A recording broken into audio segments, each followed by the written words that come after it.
Meus queridos, a paz do Senhor, estamos juntos mais uma vez aqui na Academia de Pregadores. Eu sou o pastor Anderson Silva. Estamos estudando as lições do quarto trimestre de 2017. Na nossa aula de hoje, vamos estudar a lição de número 4, do dia 22 de outubro de 2017, com o título Salvação, o amor e a misericórdia de Deus.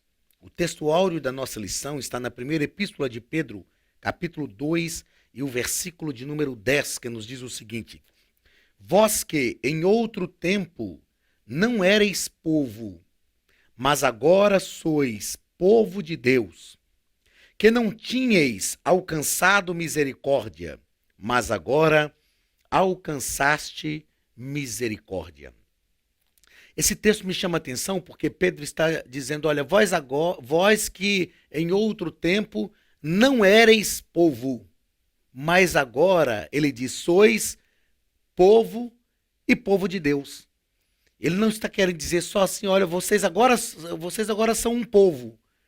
Mas ele diz, além de ser um povo, vocês são o povo de Deus. Isto é a salvação que promove na nossa vida. Verdade prática. A partir de seu amor misericordioso, aprove a Deus enviar seu Filho para morrer em lugar da humanidade. O que fez com que Deus enviasse o seu unigênito Filho foi o seu próprio amor. E nós vamos ver sobre isso nessa nossa aula, que Deus é amor. Deus não tem amor. Ele é a própria essência do amor. Porque ter alguma coisa é ter aquilo que vem de fora para dentro. Então Deus não tem amor, ele é a própria essência do amor. Nós temos amor. A Bíblia diz que o amor de Deus está derramado em nossos corações pelo Espírito Santo que nos foi dado.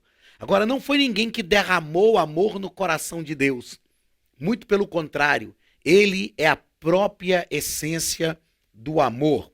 O ponto central da lição nos diz o seguinte: a salvação é resultado do amor e da misericórdia de Deus. Os objetivos da nossa lição, o objetivo geral, mostrar que a salvação é resultado do amor misericordioso de Deus. E os objetivos específicos, apresentar o maravilhoso amor de Deus. Segundo, explicar a misericórdia de Deus no plano da salvação. Terceiro, analisar o amor, a bondade, a compaixão na vida do salvo. Leitura bíblica em classe está na primeira epístola do apóstolo João, capítulo 4, dos versículos 13 ao 19, que nos diz assim: Nisto conhecemos que estamos nele, e ele em nós, pois que nos deu do seu Espírito. E vimos e testificamos que o Pai enviou o seu Filho para Salvador do mundo. Qualquer que confessar que Jesus é o Filho de Deus, Deus está nele e ele em Deus. E nós conhecemos e cremos no amor que Deus nos tem. Deus é amor, e quem está em amor está em Deus e Deus nele. Nisto é perfeito o amor para conosco, para que no dia do juízo tenhamos confiança, porque qual ele é, somos nós também neste mundo. No amor não há temor. Antes, o perfeito amor lança fora o temor ou medo, como diz em outras traduções da Bíblia. Porque o temor tem consigo a pena, e o que teme não é perfeito em amor. Nós o amamos porque ele nos amou primeiro. O apóstolo João, que fala muito sobre o amor, o seu evangelho, também os escritos de João, estão sempre permeados pelo amor. A palavra de Deus nos diz, o próprio João escreve dizendo que ele era o apóstolo amado. E é interessante quando nós vivemos em amor, quando nós desfrutamos do amor de Deus, não foi ninguém que disse que João era o apóstolo amado. Ele mesmo disse. Ele mesmo. É lógico que ele falou em terceira pessoa, mas ele falava de si mesmo. É tão bom quando nós entendemos o amor de Deus, temos convicção do amor de Deus, e temos a certeza deste amor, porque nós não temos medo de dizer que Ele nos ama. Esta é uma garantia que a palavra de Deus nos dá, que somos amados pelo Senhor. E João faz isto, e ele nos deixa claro aqui que nós só podemos amar ao Senhor porque Ele nos amou primeiro.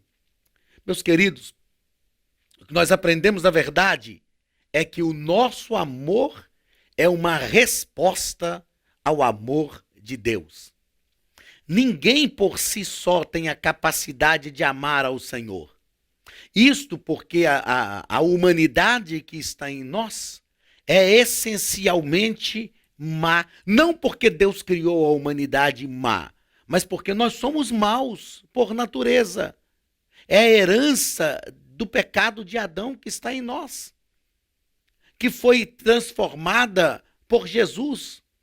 Mas nós precisamos estar em Cristo para que essa maldade não tenha liberdade e não tome o espaço de Deus na nossa vida. De outra forma, nós somos essencialmente maus. Nós só amamos o Senhor porque Ele nos ama. O amor do Senhor, o amor que nós temos pelo Senhor, é uma resposta ao amor dele, que nos amou primeiro. É por isso que é muito importante entender o amor de Deus, porque aqueles que não entendem o amor de Deus também não podem responder positivamente em relação a este amor. E não vão amar a Deus como nós devemos amá-lo. Deus nos amou e nós o amamos porque Ele nos amou primeiro. Vamos à introdução da nossa lição. A salvação é obra do imenso amor de Deus e de sua maravilhosa misericórdia. É lógico que assim, no ambiente teológico, no ambiente acadêmico, às vezes surgem algumas discussões. Eu me lembro que um dia surgiu uma discussão na sala de aula, e a pergunta era o seguinte: por que que Deus salvou o ser humano? E alguns se posicionaram dizendo que Deus era obrigado a salvar o ser humano, porque o ser humano foi criado por Deus para se relacionar com Ele, e se ele não se relacionasse com Deus por causa do pecado, esse projeto relacionamental teria sido quebrado pelo diabo, uma vez que levou o ser humano ao pecado. E esse pecado trouxe separação entre o ser humano e Deus. Tendo em vista que os projetos, os planos de Deus não podem ser frustrados, então Deus era obrigado a nos salvar para que o seu plano não fosse frustrado. Na verdade, isso é o que eu chamo em sala de aula de uma viagem na maionese. Alguns viajam na maionese. Deus não era obrigado a nos salvar, porque Deus é justo. E se Deus executasse a sua justiça, Ele estaria exercendo um dos seus atributos, que é a sua justiça. Porém, todos os atributos de Deus e tudo aquilo que Deus é permeado pelo seu amor. Porque Deus é amor. Então Deus resolveu nos salvar não porque Ele tinha obrigação em fazê-lo, mas porque o seu amor o conduziu para isto. Então a salvação é obra do imenso amor de Deus e da sua maravilhosa misericórdia. Primeiro ponto da nossa lição vai nos falar sobre o maravilhoso amor de Deus. O primeiro parágrafo vai falar justamente daquilo que nós já afirmamos aqui. Deus é amor. Nós já citamos aqui em aulas anteriores o livro do profeta Oséias. No livro do profeta Oséias, Deus convida Oséias para sentir na pele o que Deus também estava sentindo. Deus manda Oséias buscar uma mulher prostituta, casar-se com ela, ter filhos com ela. Ela trai Oséias, vai embora de casa. E Oséias vai buscar essa mulher 2 vezes. Da segunda vez que ele foi buscar essa mulher, ela o tinha traído e estava no mercado sendo vendida como escrava. Tinha chegado aos patamares mais baixos. E Oséias vai buscá-la a si mesmo. Deus, na verdade, mexe na dignidade de Oséias. Oséias dentre os profetas, passou por aquilo que eu acredito, principalmente nós que somos homens, jamais gostaríamos de passar. Ninguém gostaria de passar. Principalmente naquele tempo, numa sociedade patriarcal. A gente não fala uma sociedade machista, não é? Mas uma sociedade patriarcal. Buscar essa mulher de volta era ir além da dignidade humana de Oséias. Mas Oséias faz isto. E Deus manda Oséias fazer isto porque Deus estava dizendo para Israel: eu vou restaurar o meu povo. Eu não vou desistir de Israel. E por que que Deus não desiste de Israel, mesmo que Israel o traia, mesmo que Israel o abandone, mesmo que o seu povo deixe? Porque Deus ama o seu povo. Amar reflete a natureza do próprio Deus, porque Deus é amor. E aí nós pensamos na seguinte discussão: por que que Deus criou a humanidade? E alguns dizem assim: Deus criou o ser humano para o ser humano adorá-lo. Não. Ninguém é obrigado a adorar a Deus. A nossa adoração a Deus tem que ser uma resposta, tem que ser uma atitude de resposta positiva ao amor com que Ele nos amou. Sendo Deus amor, Deus criou o ser humano para se relacionar com Ele. E aí você pode me dizer: mas pastor, Deus já se relacionava com anjos, arcanjos, querubins e serafins. Mas nenhuma outra criatura foi criada por Deus como a sua imagem e a sua semelhança. Então Deus criou o ser humano como a sua imagem e a sua semelhança para se relacionar com ele. Isto é prova do amor de Deus. Então o objeto desse amor de Deus vai muito além da criação, porque ele tem na humanidade o seu valor monumental. Então Deus vai restaurar esta humanidade. Deus vai trazer esta humanidade de volta. Deus já vai prometer lá no Éden que ele vai enviar o seu filho, a semente da mulher, só para resgatar a humanidade, para trazer a humanidade de volta. Ele vai pagar um preço alto. Por quê? Porque o amor paga o preço. Quem ama de verdade paga o preço do relacionamento. Quem ama de verdade não busca justificativas. Quem ama de verdade quer se relacionar. Ainda que seja preciso renunciar, se doar para se relacionar novamente, quem ama de verdade faz isto. Quem ama de verdade não fica se justificando: mas eu tenho razão, eu fui traído, eu fui magoado, eu fui machucado. Quem ama de verdade quer viver a realização do amor, que é o relacionamento. E Deus nos provou isto. Deus nos provou isto, resgatando a humanidade. Ele podia executar a sua justiça. Ele podia exterminar Adão e Eva e criar outros seres humanos para se relacionar. Ele é Deus, ele é soberano, ele faz o que ele quer. Mas ele resgata, porque o amor se doa, o amor renuncia, simplesmente pelo relacionamento. Simplesmente porque quer estar perto, quer estar junto. E isso está enfatizado pelo comentarista no segundo ponto aqui da nossa lição. Olha, o amor não, um amor que não se pode conter. A criação do homem e da mulher por si mesma é a prova deste amor divino. Então, nesse aspecto, ora, o amor de Deus pela humanidade é incondicional. E há uma tensão entre o amor de Deus e a sua justiça. Como conciliar essa tensão? Então, o amor de Deus é incondicional. Vamos entender o que é esse amor incondicional. Imagine que você fosse criar algo que você tem certeza que lhe traria um sofrimento daqui a pouco. Você criaria? Você faria isto? Eu não faria. Eu não criaria alguma coisa que fosse me trazer problemas daqui a pouco, que eu tivesse certeza que isso fosse acontecer. Ah, pastor, mas às vezes a gente se envolve em relacionamentos que nos fazem sofrer, mas você não se envolve no relacionamento esperando que ele vá te fazer sofrer. Você até sabe que ele te poderá fazer sofrer, mas nós nos envolvemos em relacionamentos que nós acreditamos que serão positivos. Agora, se você tivesse certeza que um relacionamento te faria sofrer muito. Você se envolveria? Eu quero crer que, assim como eu, a sua resposta é não. Agora imagine Deus criando o ser humano, como nós já falamos aqui desde a primeira aula, para não pecar, dando condições para que ele não pecasse, fornecendo tudo que ele precisa.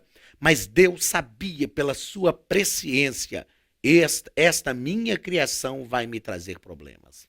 Mas Deus cria a si mesmo. E como falamos também em aulas anteriores, antes de criar o ser humano, ele já criou um escape. Ele já proveu um escape para o ser humano. Sabe o que é isto? Prova de amor incondicional.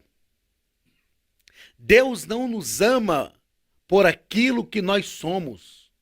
Deus nos ama por aquilo que ele nos criou, por causa do seu amor. Eu tenho uma frase que tá lá no perfil do meu WhatsApp, que é a seguinte: não há nada que eu faça para Deus me amar mais, e não há nada que eu faça para que Deus me ame menos. Deus ama o ser humano. É lógico que nós optamos por nos relacionar com ele, mas ele continua amando. É a parábola do filho pródigo. É o filho que vai embora de casa, mas não perde o amor do pai. É o pai que disse: olha, esse meu filho estava morto, mas ele era meu filho. Este meu filho estava perdido, mas ele não deixou de ser meu filho. Deus não vai deixar de nos amar. E eu posso dizer com plena convicção, ainda que você o abandone, ainda que você não o queira, ainda que você não queira amá-lo, ele vai te amar do mesmo jeito. Agora, o amor que Deus tem por nós deve nos levar a amá-lo. O que Deus espera e o que nós precisamos é dar uma resposta positiva a esse amor. Quem pode te amar mais do que Deus? Quem pode nos amar simplesmente por nos amar? Geralmente o amor humano é por algum interesse. Eu digo que o amor de mãe é comparado, Deus compara, faz um paralelo do seu amor com o amor de mãe. Mas a mãe ama o filho, realmente o amor de mãe é um amor magnífico. Não há no mundo um amor tão magnífico como o amor de mãe. Mas ela ama o filho que lhe fez ser mãe. Enquanto a mulher não é mãe, ela não consegue exercer o amor de mãe. Mas quando ela é mãe, começa a exercer o amor de mãe, ela exerce esse amor por se sentir realizada por ser mãe daquele filho que ela ama como a mãe que é. Então, até mesmo o amor de mãe está condicionado à existência do filho. Então, ela só ama como mãe porque o filho lhe realizou como mãe. Deus não. O amor de Deus é incondicional, é o amor de Oséias pela sua esposa, que Deus ensina para Oséias e para todos nós. Deus continua amando, simplesmente porque ele é amor. Existe, como disse o nosso comentarista aqui, uma tensão entre o amor e a justiça de Deus. Deus poderia ter executado Adão e Eva? Pode. Deixa eu te dar uma dica. Sempre que alguém perguntar alguma coisa se Deus pode tudo. Deus pode matar? Pode. Deus pode deixar de amar? Pode. Deus sempre pode. Ele é soberano, ele pode todas as coisas. Deus poderia executar a sua justiça, exterminar Adão e Eva e criar outros seres humanos. Agora, o amor de Deus, não é que o amor de Deus não permite que ele faça isso. O amor de Deus faz com que ele ame antes de executar a justiça. E nós aprendemos, quando o comentarista diz que há uma tensão, como conciliar isto? É só nós pensarmos o seguinte: Deus é equilibrado em todos os seus atributos. Nós estudamos, nós aprendemos, aliás, ao estudar teontologia, a doutrina do ser de Deus, que Deus tem vários atributos. Atributos comunicáveis e atributos não comunicáveis. Os comunicáveis ele comunicou ao ser humano e os não comunicáveis, incomunicáveis, ele não comunicou. Onisciência, onipresença, onipotência, ele não comunicou. Mas amor, intelecto, capacidade de raciocínio, poder de escolha, que é o livre-arbítrio, ele comunicou a nós. Tá certo? Então, Deus é equilibrado. Nós não somos. Nós precisamos equilibrar a nossa natureza. É por isso que Paulo vai falar incisivamente nas suas cartas sobre o fruto do Espírito. E uma das virtudes, ou um dos gomos desse fruto, podemos dizer assim, porque o fruto é um só, mas uma das virtudes deste fruto é o domínio próprio. O que é o domínio próprio? O domínio próprio é uma virtude de Deus gerada pelo Espírito Santo na nossa vida que visa nos tornar equilibrados, sensatos. Então nós somos desequilibrados por natureza. De acordo com a personalidade de cada um, de acordo com o temperamento de cada um, né? Os 4 temperamentos que nós conhecemos lá, colérico, sanguíneo, fleumático, são 4, né? Colérico, sanguíneo, fleumático e o outro não me falha a memória aqui agora. Mas tudo bem. Tem, aliás, um livro chamado Temperamentos Controlados pelo Espírito. Muito bom. Então nós precisamos dessa temperança que a Bíblia fala, ou domínio próprio, para sermos equilibrados. Deus não. Deus é equilibrado em todos os seus atributos. Então até a justiça de Deus está permeada pelo seu amor. Tudo que Deus faz é pelo seu amor. Pastor, então Deus não vai executar a sua justiça? Vai. Porque Deus é equilibrado em todos os seus atributos. E chega a hora de Deus executar a sua justiça. E quando Deus resolve executar a sua justiça, nada pode impedir a justiça de Deus. Lembra de Abraão? Quando Deus disse que iria destruir Sodoma e Gomorra e as outras cidades que ali estavam em sua volta, Abraão falou: Senhor, se tiver 100 justos, se tiver 50 justos, se tiver 20 justos, se tiver 10 justos, o Senhor não destrói? Não destrua. Mas Deus já sabia que não tinha. O decreto de Deus já estava estabelecido e Deus destruiu Sodoma e Gomorra. Então Deus não amou aquela cidade? Amou. Só que Deus é equilibrado em todos os seus atributos. Uma coisa é certa, todas as ações de Deus são permeadas pelo seu amor. E o amor de Deus é incondicional. Nós precisamos responder positivamente a este amor. Terceiro parágrafo do primeiro ponto. A certeza do amor de Deus. As relações humanas, infelizmente, implicam trocas. É o que nós já falamos aqui. Até mesmo o amor de mãe está relacionado a se tornar mãe. Mas pensamos que quando decepcionamos Deus com as nossas atitudes e pecados, nós tratamos Deus a partir dos princípios humanos que nós temos. Então nós pensamos que quando nós decepcionamos Deus com as nossas atitudes e pecados, Ele vira as costas para nós.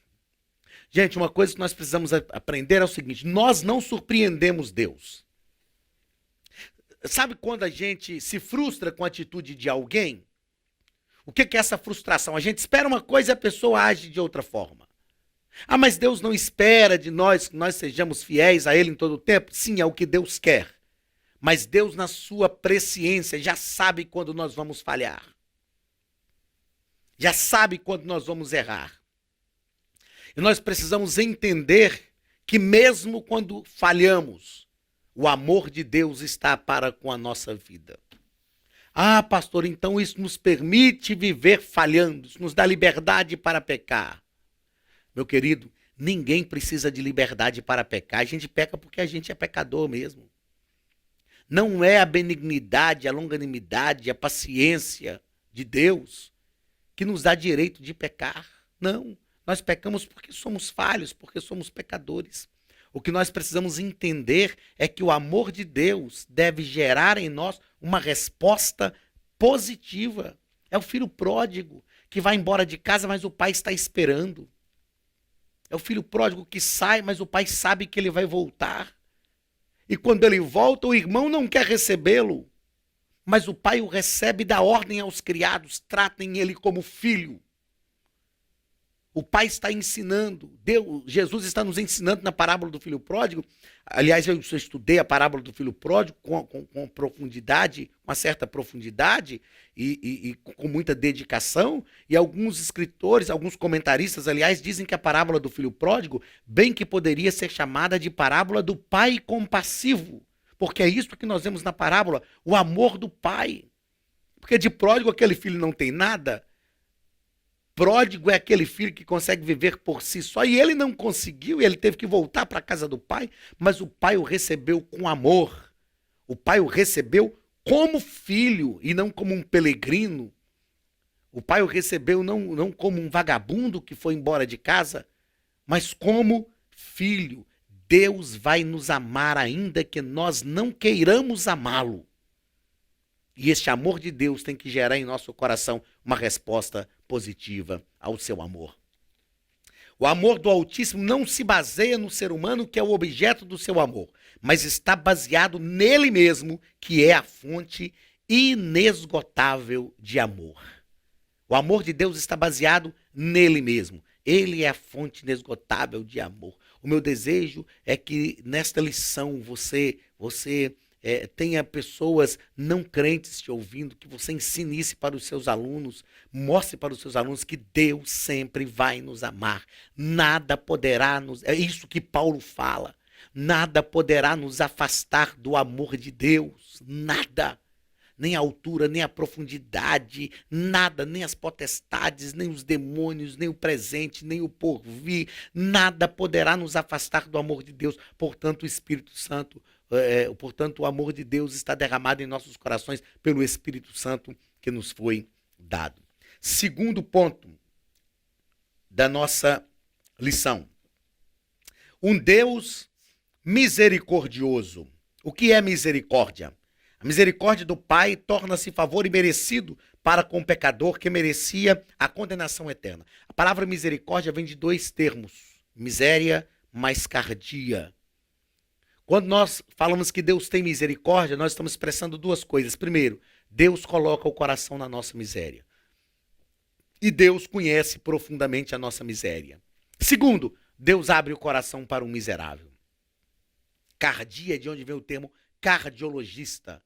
Vem a palavra coração. Então, quando pensamos na misericórdia de Deus, o que é a misericórdia de Deus? Deus está sentindo a nossa miséria. Deus abriu o coração para um miserável. Nós habitamos seguros, sendo miseráveis, habitamos seguros no coração de Deus, porque Deus abre o coração para miseráveis. Segundo parágrafo do segundo ponto. O Pai da misericórdia, Deus é o Pai da misericórdia.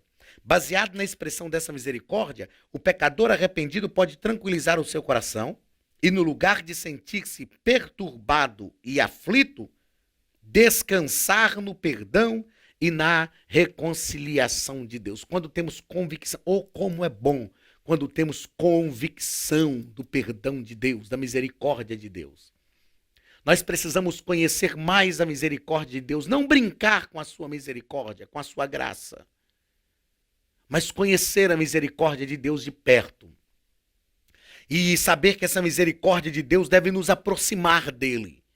Saber que essa misericórdia de Deus deve projetar em nós fidelidade, desejo de estarmos perto dele o tempo todo. Terceiro parágrafo do segundo ponto. Misericórdia com o pecador. Mediante a misericórdia divina, somos libertos dos adversários, cercados e coroados cuidadosamente pelo Todo-Poderoso. Como eu já disse, a misericórdia de Deus atrai pecadores.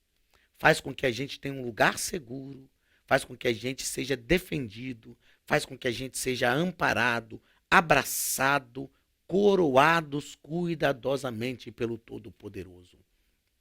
Só Deus para se aproximar de pecadores, só Deus para se dispor a aproximar-se de nós, a acreditar em nós, restaurar-nos e produzir em nós frutos espirituais para a glória do seu nome.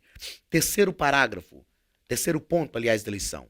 Amor, bondade e compaixão na vida do salvo. Primeiro parágrafo. Amor como adoração a Deus.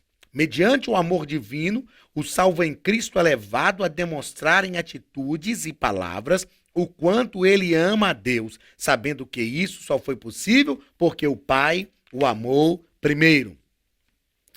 É importante quando nós entendemos que o amor de Deus deve gerar em nós uma resposta positiva ao seu amor. É o amor de Deus que nos leva a amá-lo. Nós já falamos isso aqui no início da lição. Nós não podemos amar a Deus por nós mesmos, mas o amor de Deus nos atrai e gera em nós um amor verdadeiro, genuíno pelo Senhor. Eu me lembro de um fato que aconteceu quando eu tinha 6 anos de idade. Logo um dia desses.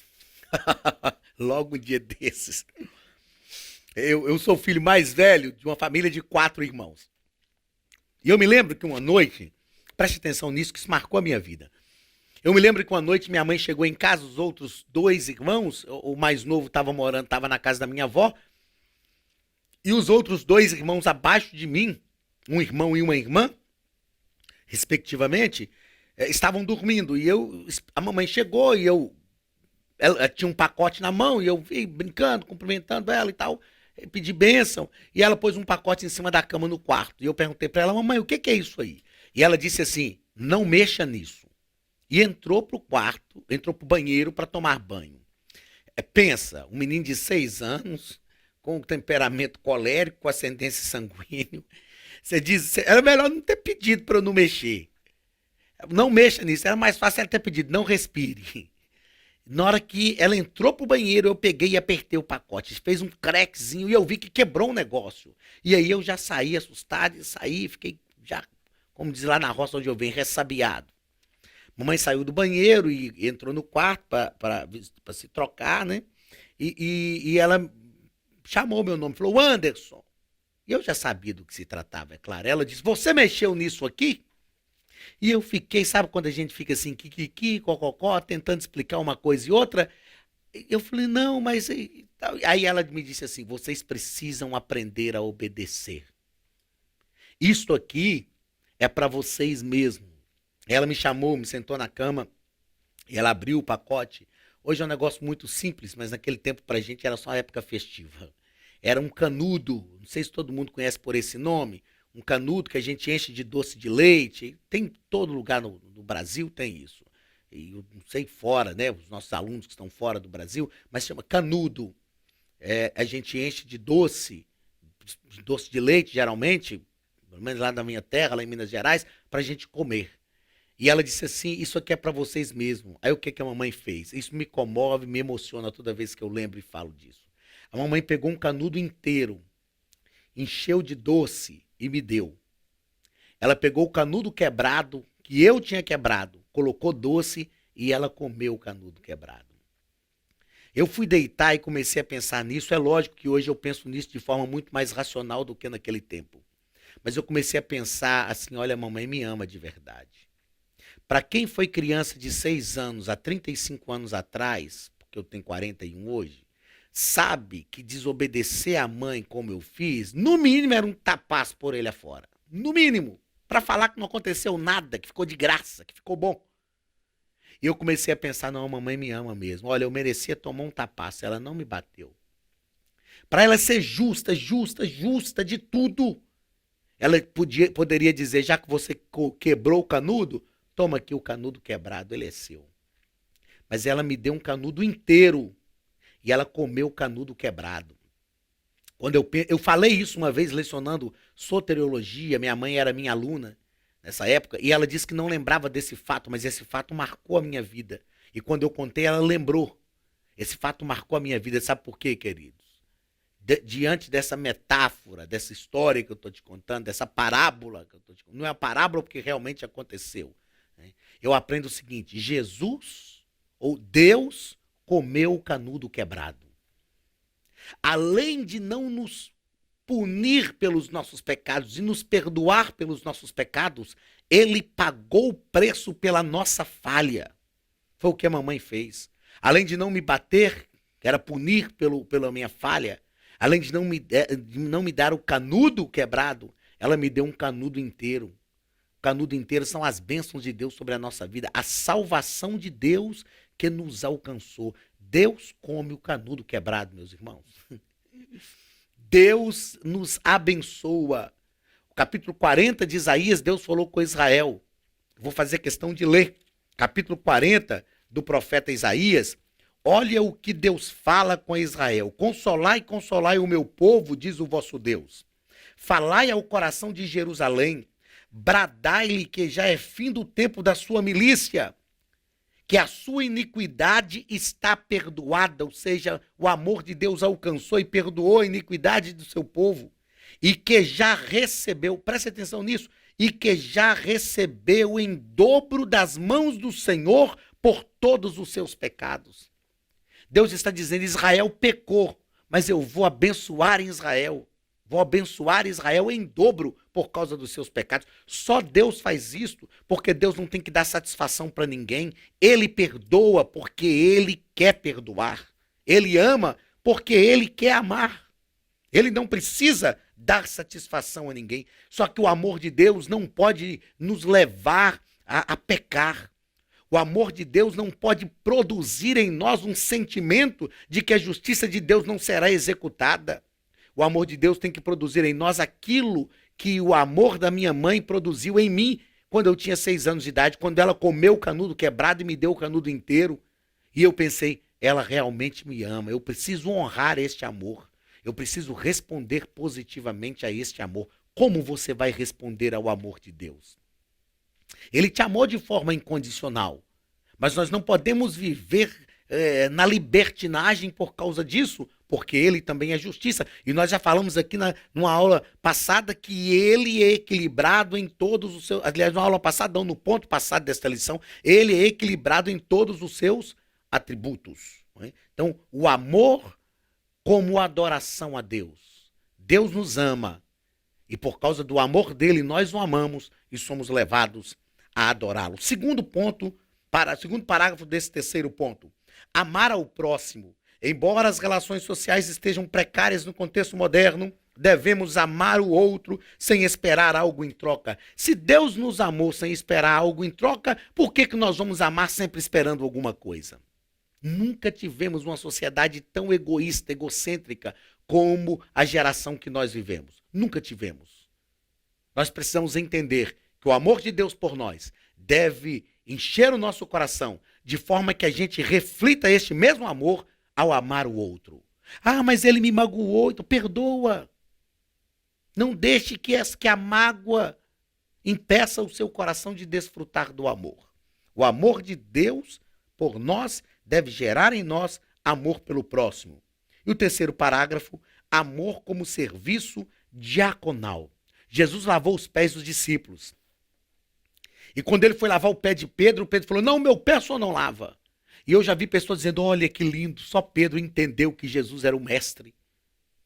Só Pedro entendeu que aquilo não era o papel de Jesus. As pessoas hoje estão confundindo as coisas. Eu me lembro que um dia eu fui pregar num lugar e era uma quadra de uma escola e acabou, a gente estava jantando na cantina da escola, que as irmãs prepararam um jantar, e aí começou a chover e molhar os instrumentos do som, os irmãos pararam de jantar e foram correndo tirar, aí eu fui correndo ajudar também, os irmãos falaram, não pastor, o senhor não pode vir ajudar, o senhor é o pregador, o nosso convidado, o senhor vai molhar aqui. Eu falei, irmão, e qual o problema? Qual o problema? Criou-se um estrelismo no meio evangélico brasileiro, em que as pessoas, não pastor, isso não é o papel do senhor, isso é papel de diácono, irmão, diácono é dom de serviço, todos nós somos diáconos. E então Pedro olhou para Jesus e falou, não, meu pé o senhor não pode lavar. Aí Jesus falou, Pedro, você não entende agora, mas vai entender depois, se eu não lavar o seu pé, você não tem parte comigo. Aí Pedro também, então lava o corpo inteiro. Jesus falou, não, você está limpo já pela palavra. Na verdade, Pedro não estava reconhecendo que Jesus era o mestre. Em outras palavras, Pedro sabia que ele era discípulo. E o objetivo do discípulo um dia era ocupar o lugar do mestre. Em outras palavras, Pedro estava dizendo para Jesus, isso não é papel do Senhor, porque o Senhor é o mestre. E tem uma coisa, um dia eu vou estar no lugar do Senhor. E o dia que eu estiver no lugar do Senhor, eu não lavo o pé de ninguém. Aí Jesus diz, não, Pedro, não é assim. Jesus diz para ele, olha, eu estou fazendo isso para dar o exemplo para vocês. Então vocês têm que fazer o mesmo. Meus irmãos, nós fomos chamados para servir. Eu tive um pastor que dizia que quem não serve para servir, não serve para ser servido, não serve para nada. E esta é a verdade. Quem não serve para servir, não serve para ser servido e não serve para nada. O amor de Deus tem que nos fazer amar uns aos outros e gerar um serviço diaconal para que nós prestemos um serviço, sejamos servos uns dos outros. Jesus perguntou um dia para os seus discípulos, quem é maior? Aquele que está sentado à mesa ou aquele que está servindo? A resposta humana é aquele que está sentado à mesa, porque aquele que está servindo é servo. Aí Jesus disse: eu entre vós estou como aquele que serve. Se Jesus estava como aquele que serve, meu irmão, muito mais todos, cada um de nós. Que o amor de Deus esteja derramado no teu coração, que você sinta, entenda, experimente o amor de Deus a cada dia e que este amor gere um serviço em função do próximo. Deus te abençoe em nome de Jesus. Receba um abraço da Academia de Pregadores e do pastor Anderson Silva em nome de Jesus.